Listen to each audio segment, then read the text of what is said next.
everyone, welcome to our channel. I'm Kate. And I'm Stephanie. And together we're Three Heads.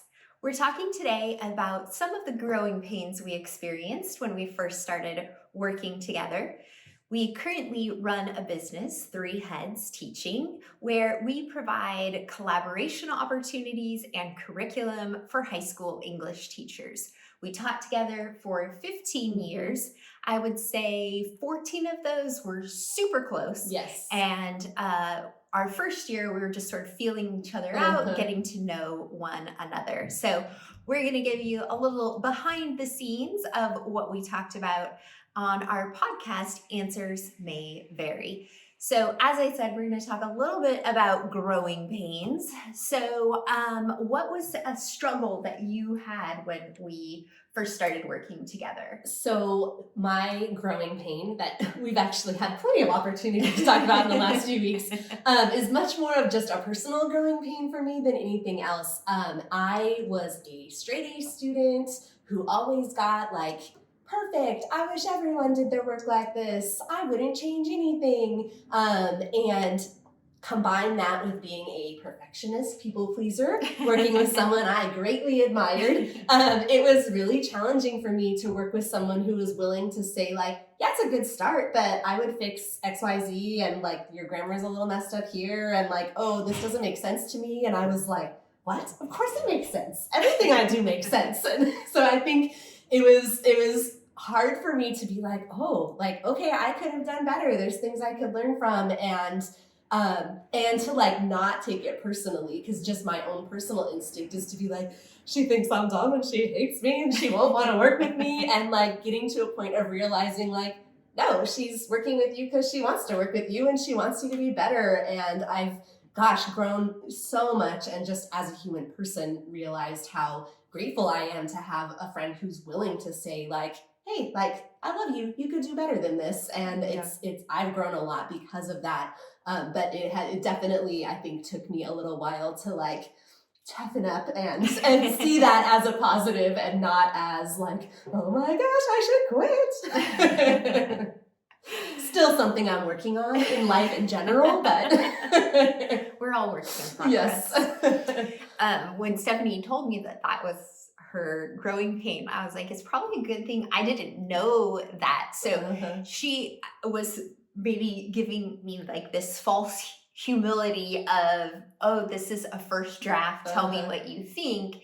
And I was assuming oh, if I send you a rough draft, it is a rough draft, and there's definitely room for improvement, and not all of the kinks are worked out, and I haven't figured everything out yet.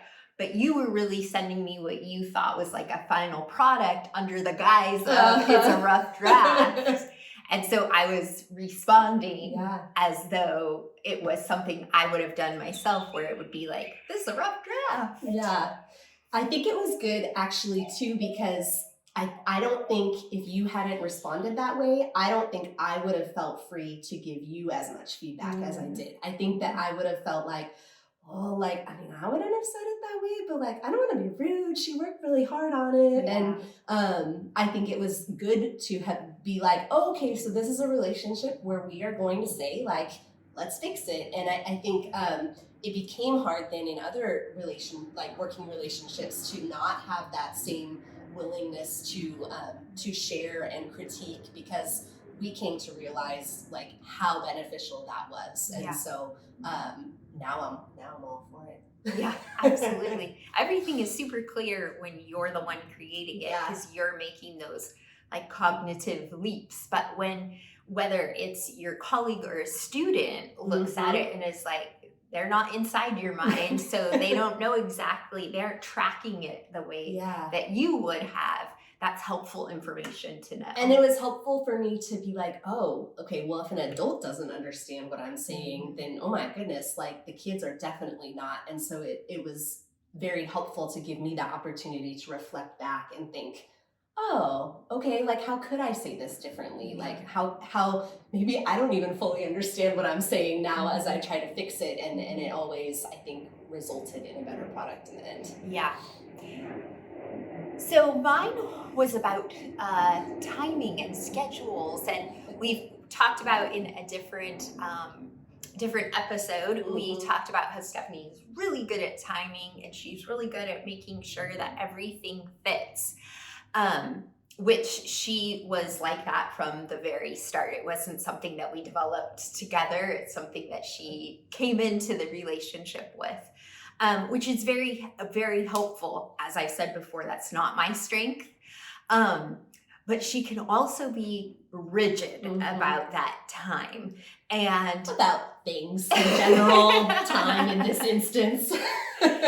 And so while it was nice to have somebody who was thinking all the way to the end of the semester, because I was definitely more of like a unit person, I would think through the entire unit, but definitely not the whole semester.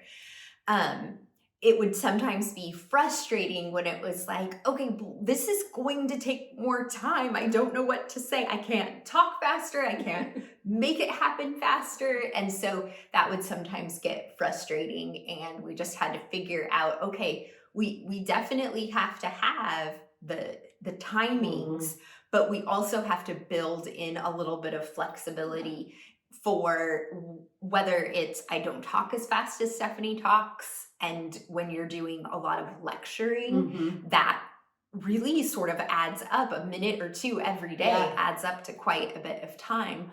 Or students aren't getting something as quickly as we hoped they would, or something else took longer. And so just having a little bit more of a buffer, because I don't think you were super into buffers at the beginning. I wasn't, and I'm so glad that like I had to learn about them, because as I got more observant of how things were going, students don't always get it, and it would stress me out then to be like, they don't get it, but we don't have time. And so I think it's been helpful to learn to like slow down and to be flexible enough. Plus working in a public school, like things change and things come up and they need to use your classroom for this. And so I think it was really helpful to kind of have that like slowed down. Absolutely. Find sort of a happy medium, because you can't slow everything down until every single person in the classroom gets it. Right. Number one, that's not necessary. But number two, that's going to take you the entire year. But also not be like, yes, I've left a wake of corpses in my path, but I'm ready on for the time. End. I already went to high school. I kind of need to make it to the end on time. We would love to know more about some of your growing pains, whether those are inspirations for us to talk about in future episodes, or it's something that we can just commiserate with you about. We would love to hear more about it. Absolutely. Growing is painful, but good in the long run. And we're here for it. Yeah. Take care. See you soon. Bye. Bye.